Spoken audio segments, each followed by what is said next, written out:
数，你还有点残存的记忆，你想想，我是不是让你们做过4个人的年龄的问题？当时那个数的基是5040，那个题比这个题要难。好啦，那个题的思路，我们怎样快速的表示出来这个基2910呀？你用了什么方法呀？算出。给我想，叫什么？把2910干什么去？分解。分开。除以11。那个我们的数学的用语，数学专业用语，把2910干啥去？分解质因数。你给我说。分解质因数。对呀、说的什么？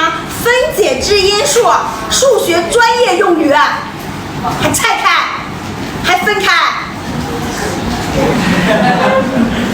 这就是你总复习学到了那点啥，讲过的题啥也不会。我们把2910，因为它那个是相乘的乘积，看到了吗？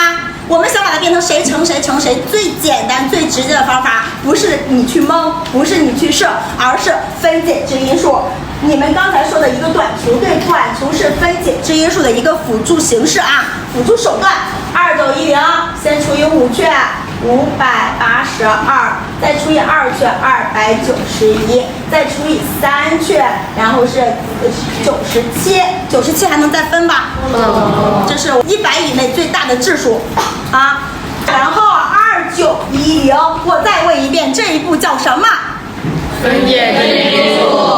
给我记准了哈，叫分解质因数。你再记不住，我跟你说以后给你不拉倒啊。这里边有它的名次，有它的成绩，有它的年龄，它取得了。有的人说老师这句话没用，不对，有用。还取得了什么的成绩？优异的成绩。你考97名还能叫优异的成绩吗？老师，我考了2分，97名，这叫优异的成绩吗？不行吗？所以安静。这2个字是有用的。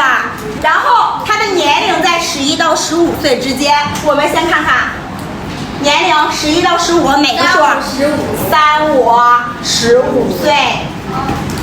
2和97你怎么去分呢？第